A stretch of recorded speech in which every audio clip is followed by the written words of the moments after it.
Ruha, you have do work in the Just Data lab at Princeton. I wonder if you could talk about that work and sort of thinking about, as came up earlier, this is not necessarily just a question about privacy, but about the ways in which everything being turned into data, and how we should understand that process and perhaps think about shaping it. Yeah, absolutely. Actually, are any of my students in here from the Just Data Lab? Yay! There we go. Hey.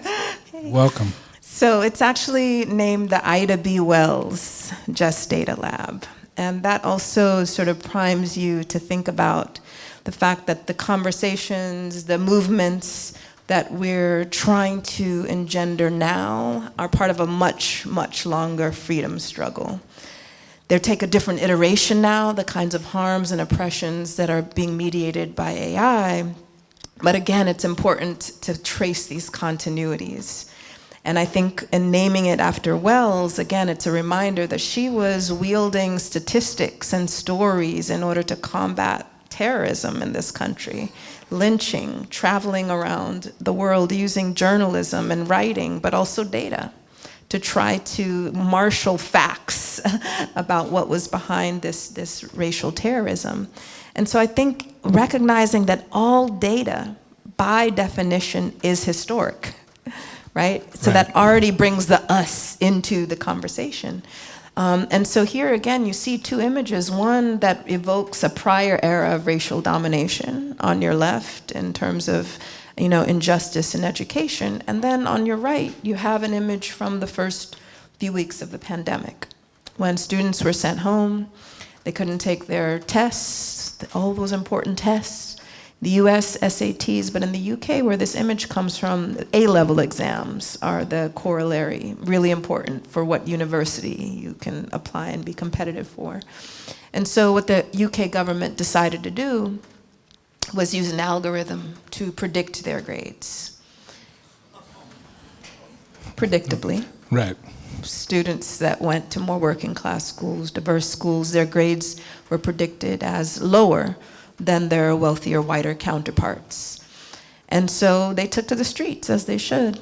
And one of the signs, you saw the first sign, I think, fuck the algorithm, which is like, in a nutshell.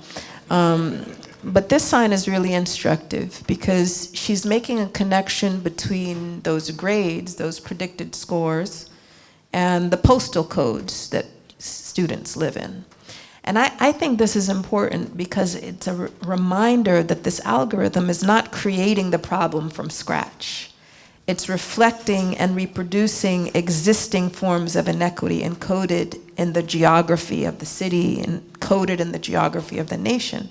So again, we can't just fixate on the technology and it's causing all these problems when there were all kinds of oppressions and injustices and inequities that predated this algorithm.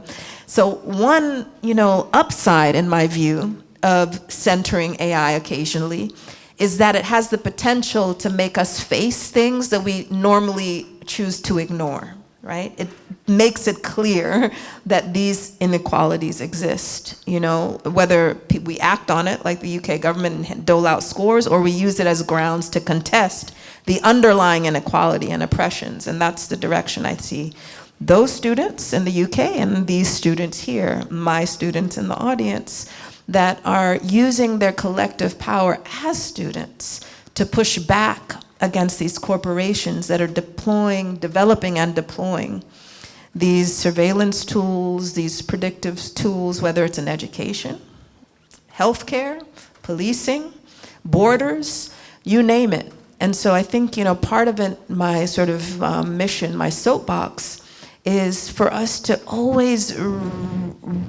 get back to our power, not to allow the immensity of the problems that we're up against to completely overwhelm us to the extent that we paralyze. And so I offer this image again for students who, within the hierarchy, the feudal hierarchy of the university, are lowest on the totem pole, perhaps a little above staff. But really, when we organize and collect that power, then there's a potential, in this case, refusing to even apply for jobs at certain companies, essentially withholding your labor before hand. And we see in union drives and other tech companies, again, thinking about these are the people that see these tools being developed before any of us are affected by them.